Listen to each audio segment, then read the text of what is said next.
Hi hello అండి. రావణాసుడి ప్రేయసి part 14. భోజనం మొత్తం నాకు ఒకదానికి తినిపించాడు.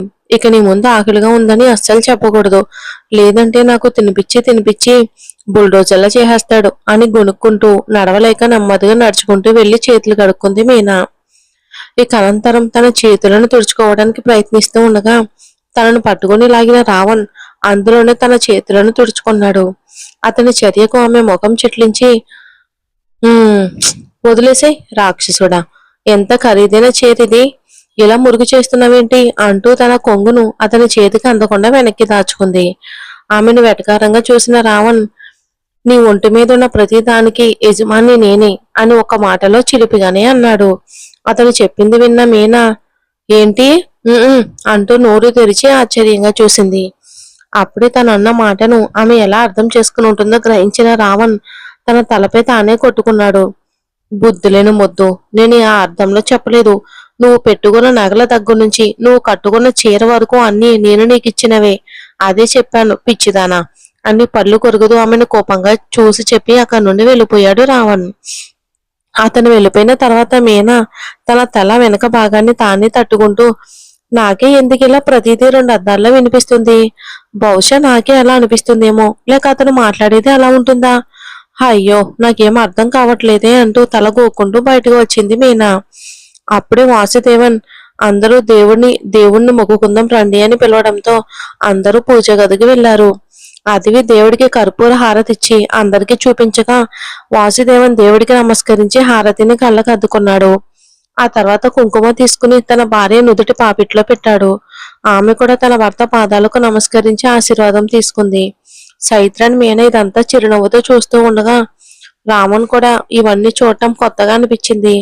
ఆ తర్వాత మిగతా వారికి హారతి ఇచ్చిన వాసుదేవన్ రావణ్ వైపుకు చూసి, అల్లుడు గారు, మీరు మీనా నుదుటి పాపిట్లో అలాగే తాలికి కుంకుమ పెట్టి ఆమెను ఆశీర్వదించండి అని చెప్పాడు. అది విన్న రావణ్ ఒక్కసారిగా ఆశ్చర్యపోయాడు. నేను ఎలా అని అతను తడబడుతూ అడగ్గా, మీరే అల్లుడు గారు, ఇవన్నీ మీరే చెయ్యాలి. మీరిద్దరూ ఇప్పుడు భార్యాభర్తలు, మరి ఇవన్నీ మీరు చేయాల్సిందే కదా అని వాసుదేవన్ చెప్పాడు. మీనా కూడా అతను చేస్తాడా లేదా అని ఆతృతతో అతని వైపుకి చూసింది. అదివి ఆమెను దగ్గరికి లాక్కెళ్లి రావణ్ ముందు నిలబెట్టింది.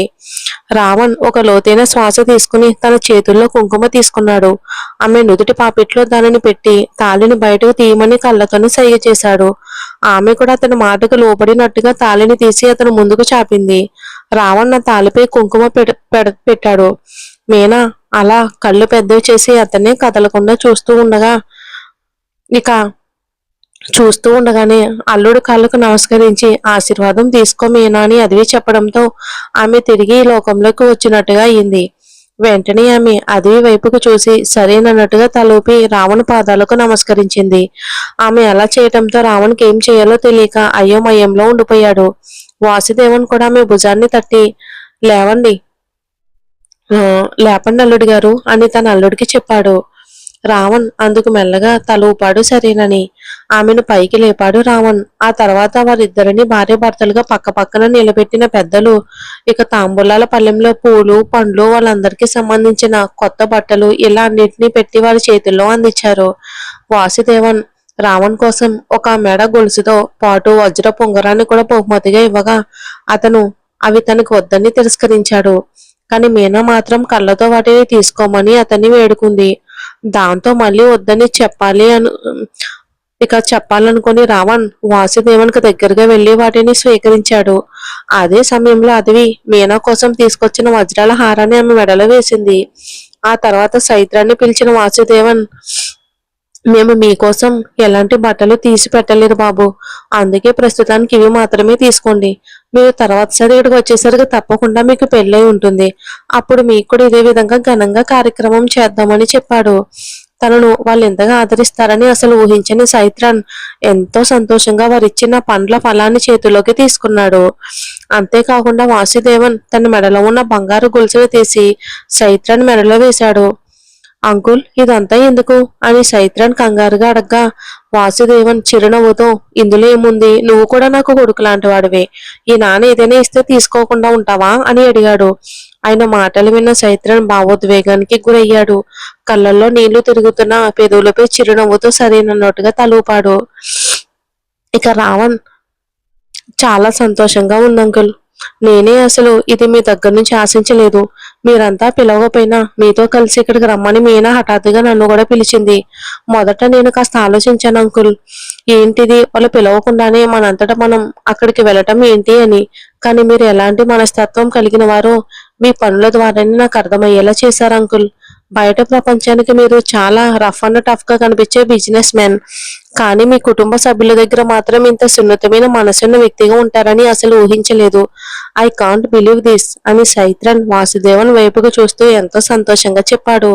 అతను చెప్పింది విన్న వాసుదేవన్ చిన్నగా చిరునవ్వు నవ్వి, బాబు, వ్యాపారంలో మనం ఎప్పుడు చాలా జాగ్రత్తగా ఖచ్చితంగా ఉండాలి. మనం కాస్త తడబడినా ఎదుటి వాళ్ళు మనల్ని తక్కువగా అంచనా వేసి మన మీద పైచేయి సాధించడానికి ప్రయత్నిస్తారు. కానీ కుటుంబ విషయానికి వచ్చేసరికి మనం నిజమైన స్వభావాన్ని దాచుకోకూడదు. ఎప్పుడు కుటుంబం వేరు, వ్యాపారం వేరు. ఈ రెండింటిని కలిపి మనమే గందరగోళం చేసుకోకూడదు. అలా ఉన్నప్పుడే మనం ఈ ప్రపంచంలో మన స్థానాన్ని నిలబెట్టుకుని ప్రశాంతంగా జీవించగలం అని చెప్పాడు. అబ్బా, వేరే లెవెల్ ఆన్సర్ అంకుల్. అందుకే కదా ఈ వయసులో కూడా ఆంటీతో ఇంత సంతోషంగా ప్రేమగా ఉంటున్నారు. ఆంటీ కూడా మీ మీద ఇంత ప్రేమ ఆప్యాయత చూపించడానికి కారణం ఇదేనేమో. మీరు కుటుంబ జీవితాన్ని వ్యాపారాన్ని రెండింటినీ చక్కగా సమతుల్యం చేసుకుంటున్నారు అని చెప్పాడు. అది వింటున్న మీనా, అదేంటండి, మీరిద్దరూ మీలో మీలో మీరే మార్చి మార్చి మాట్లాడుకుంటున్నారు. నా భర్త ఇక్కడ ఒంటరిగా నిలబడి ఉన్నారు. ఆయనతో మాట్లాడితే మీ ఇద్దరి గౌరవం ఏమైనా తగ్గిపోతుందా అంటూ అబద్ధపు కోపంతో వారిద్దరిని చూస్తూ గట్టిగా అడిగింది. దానికి సైత్రన్, "హ్మ్, మీరే చెప్పండి మీనా. మేమేమైనా మీ భర్తను మా దగ్గరకు వచ్చి మాట్లాడొద్దని చెప్పామా? ఆయనే మా దగ్గర మాట్లాడడం లేదు. మేమే వెళ్ళి మాట్లాడాలని చూసినా కళ్ళను అలా ఎగరేసి మరీ కోపంగా చూస్తాడు. దానికి మేమేం చేయగలం?" అంటూ మీనాను చూస్తూ కళ్ళని తిప్పుతూ అన్నాడు. "హ్మ్, మరీ ఎక్కువగా చెప్తున్నావు. నా భర్త ఒక యూనిక్ పీస్ తెలుసా? మీలాంటి వాళ్ళందరితో ఆయన మామూలుగా మాట్లాడతాడా ఏంటి?" అని మీనా తన భర్త వైపుకు గర్వంగా చూస్తూ చెప్పింది. "మాట్లాడరు" అని మీనా చెప్పగా రావణ్ మాత్రం మాట్లాడుతున్న తన భార్యనే రెప్ప వేయకుండా చూస్తూ ఉండిపోయాడు. ఒంటరితనంతో బాధపడుతున్న తనను ఎలాగైనా ఒక కుటుంబంలా సంతోషంగా జీవించేలా చెయ్యాలని ఆమె అనుకుంటుందని అతనికి తెలుసు. అయినా దాన్ని మనస్ఫూర్తిగా అంగీకరించడానికి మాత్రం అతని మనసు ఒప్పుకోవడం లేదు. ఈమె నా కోసం ప్రతిదీ ఆలోచించి ఆచితూచి చేస్తుంది. నా మనసును అర్థం చేసుకుని దానికి తగ్గట్టుగానే నడుచుకుంటుంది. కానీ నేను మాత్రం పూర్తిగా మనస్ఫూర్తిగా ఈమెను అంగీకరించలేకపోతున్నాను. నేను చేస్తుంది తప్పని నాకు తెలుసు. ఇలాంటి విషయాలన్నింటినీ నా మనసులోకి తీసుకురావటం గురించి అసలు ఆలోచించకూడదు. నా మనసులో ఇప్పటికే ఒకరున్నారు. ఒకరు వెళ్ళిపోయారనే కారణంతో ఇంకొకరిని అంగీకరించి జీవించేంత దారుణమైన మనిషినా నేను? ఈమె అక్కని ప్రేమించి ఈమెను పెళ్లి చేసుకున్నాను. ఇప్పుడు ఈమెను కూడా మళ్ళీ ప్రేమించాలని నేను అనుకోవటం ఎంత నీచమైన విషయం అని తనలో తానే కుమిలిపోయాడు. తన మనసులో జరుగుతున్న సంఘర్షణను మాత్రం బయటకు కనిపించనివ్వలేదు. కొంతసేపు వాళ్ళు సరదాగా మాట్లాడుకుంటూ కూర్చున్నారు. ఇంతలో రావణ్ తన భార్య వైపుకు చూసి, టైం అయిపోయింది, బయలుదేరదామా? నాకు ఈ రోజు ఒక ముఖ్యమైన మీటింగ్ ఉంది అని గొంతులో ఎలాంటి భావోద్వేగం లేకుండా చెప్పాడు. అతను చెప్పింది విని మీనా అతని వైపుకు తిరిగి కోపంగా చూసింది. ఈ రోజు ఒక్కరోజు సెలవు తీసుకోమనే కదా మీకు చెప్పాను. కుటుంబం అంతా హ్యాపీగా ఉన్నప్పుడు కూడా ఈ సమయంలో మీరు వ్యాపారం గురించి ఆలోచిస్తారా? ఒక్కరోజు సెలవు తీసుకుంటే మీ సామ్రాజ్యం మొత్తం కూలిపోతుందా ఏంటి అని అతన్ని కోపంగా ప్రశ్నించింది మీనా. ఆమె కోపంగా చూడటాన్ని ఆసక్తిగా గమనించిన రావణ్ ఆమెను మరింత ఆట పట్టించాలి అన్నట్టుగా, అందుకని ఇక్కడే ఖాళీగా కూర్చొని ఉండగలనా? నాకు 1000 పనులున్నాయి. నేను సాధారణమైన వ్యక్తిని కాదు. నా గురించి నీకు బాగా తెలుసు. నేను ఒక్కరోజు కాదు, ఒక్క గంట సెలవు తీసుకున్నా కూడా అది నా వ్యాపారంపై ప్రభావం చూపుతుంది. అయినా వాటన్నిటిని పక్కన పెట్టి నీ కోసం పూర్తిగా 3 గంటల సమయం కేటాయించాను. ఇంతకంటే ఎక్కువసేపు నేను ఇక్కడ ఉండలేను. ఇక నేను బయలుదేరతాను. నీకు ఇక్కడే ఉండాలి అనిపిస్తే ఉండు. మిత్రంతో కలిసి తర్వాత ఇంటికి వెళ్ళిపో. నేను ఆఫీస్కి వెళ్తున్నాను అని చెప్పాడు రావణ్. అతను అలా చెప్పగానే మీనా తన వైపుకు చూసింది. అది కంగారుగా, లేదల్లుడి గారు, లేదు. నేను చెప్పేది మీరు తప్పుగా అర్థం చేసుకోకండి. మీరిద్దరూ భార్యాభర్తలుగా ఇంటికి వెళ్ళండి. కలిసి వచ్చారుగా, కలిసే వెళ్ళండి. ఆ తర్వాత ఇంట్లో ఒకసారి దేవుణ్ణి మొక్కుకుని ఆ తర్వాత మీరు ఆఫీస్కి వెళ్ళండి. మళ్ళీ ఇంటికి వచ్చిన తర్వాత కూడా మీరిద్దరూ ఎందుకు విడివిడిగా ఇంటి నుంచి బయటికి వెళ్ళాలి? అలా కాదు అని సంశయంగా చెప్పింది. మీనా మాత్రం అమ్మా నేను కొంచెం సేపు ఇక్కడే ఉండి వెళ్తాను, నేను ఇక్కడ ఉండటం నీకేంటి ప్రాబ్లం అని కోపంగా ఆమెని చూస్తూ అడిగింది మీనా. నేను చెప్తే అర్థం కాదా మీనా, విడివిడిగా వెళ్ళటం ఇవన్నీ వద్దు, అల్లుడు ఏదో ముఖ్యమైన మీటింగ్ ఉందని చెప్తున్నారు కదా, ఆయన పరిస్థితిని కాస్త అర్థం చేసుకుని నడుచుకో, ఆయనతో పాటే నువ్వు ఇప్పుడు బయలుదేరు అని అదవి చెప్పింది. లేదు లేదు, ఏం సమస్య లేదు, ఆమె ఉండి నెమ్మదిగా వచ్చినా పర్వాలేదు, ఆమెకి ఇక్కడే ఉండాలని ఆశగా ఉందిగా అని అంటూనే రావణ్ అంటీ అంటున్నట్టుగా సమాధానం చెప్పాడు. అది కాదు అల్లుడు గారు, నేను చెప్పేది ఏంటంటే అని అదవి మళ్ళీ తడబడుతూ చెప్పబోతూ ఉండగా, సరే ఇప్పుడు ఏంటి, నేను బయలుదేరాలి అంతే కదా, వెళ్ళిపోతాలే అని అన్నాడు రావణ్. మీనా వెంటనే అబ్బా నీ భార్యకు నేను ఇక్కడ ఉండడం నచ్చడం లేదేమో నాన్న, అందుకే నన్ను ఎలాగైనా బయటికి పంపించడమే లక్ష్యంగా పెట్టుకుంది. ఏ అమ్మి నన్ను పంపించేసి నాన్నతో హ్యాపీగా ఉందామని ప్లాన్ చేసుకున్నావా అంటూ నడుంపై చేతులు పెట్టుకుని అదవిని కోపంగా చూస్తూ అడిగింది మీనా. ఆమె మాటలు విన్న అదవి తన తలపై తానే కొట్టుకున్నారు. సైద్రన్ కూడా నోటికి చేతిని అడ్డం పెట్టుకుని టక్కున నవ్వాడు. వాసుదేవన్ మాత్రం తన కూతురు అల్లరిని ఆస్వాదిస్తూ కూర్చున్నాడు. రావణ మాత్రం ఏంటిమే సమయానికి ఒకలా మరో సమయానికి మరొకలా మాట్లాడుతుంది, మొదట కోపంగా మాట్లాడుతున్నట్టుగా మొదలుపెట్టి ఇప్పుడు కావాలని నన్ను ఆట పట్టిస్తున్నట్టుగా మాట్లాడుతుంది, ఈమెను అస్సలు అర్థం చేసుకోవటమే కుదరడం లేదే, ఎప్పటికప్పుడు రూపం మార్చుకుని ఈ పిచ్చిదానిని అర్థం చేసుకోవటం నా వల్ల కావట్లేదు అని మనసులోనే అనుకుంటూ ఏం మాట్లాడకుండా ఆమెనే చూస్తూ కూర్చున్నాడు రావణ్. అదవి మాత్రం వేగంగా మీనా దగ్గరికి వెళ్లి ఆమె తలపై చిన్నగా ఒక మొట్టికాయ వేసి, అవునవును నాకు ఇప్పుడు ఎంజాయ్ చేసే వయసు ఉంది కదా, చూడు చూడు, ఏంటమ్మా ఒక తల్లితో మాట్లాడే పద్ధతి నీది, కొంటేదానా, రోజు రోజుకి నీ అల్లరి ఎక్కువైపోతుంది అని ప్రేమగా మందలించింది తల్లి మీనాను. తర్వాత ఆమెను ప్రేమగా చూస్తూ, అమ్మ చెప్పేది విను, రేపైనా నువ్వు ఓపిగ్గా అల్లుడితో చెప్పి మళ్ళీ ఇక్కడికి తీసుకొచ్చి నేను వెళ్ళమన్నాను, అమ్మ ఏది చెప్పినా నీ మంచిగా చెప్తుంది అని నచ్చ చెప్తుంది, నీకు అర్థమైందా అని అదివి తలను నిమురుతూ పెదవులు బిగించి చెప్పిన మీనా. సరే సరేలే, మరీ అంతగా బతిమాలుకోకులే, వెళ్ళి రేపు ఖచ్చితంగా ఇక్కడికే వస్తాను, అప్పుడు నన్ను ఇక్కడి నుంచి పంపించడం నీ వల్ల కూడా కాదు అని ఆమెకు వెక్కిరింపుగా ముఖం పెట్టి చూపించింది. ఆ తర్వాత తన భర్త వైపుకు తిరిగి వెళ్దామా అని ఒక మాటలో అడిగింది. దానికి రావణ్ కూడా సరేనన్నట్టుగా తల మాత్రమే ఊపాడు.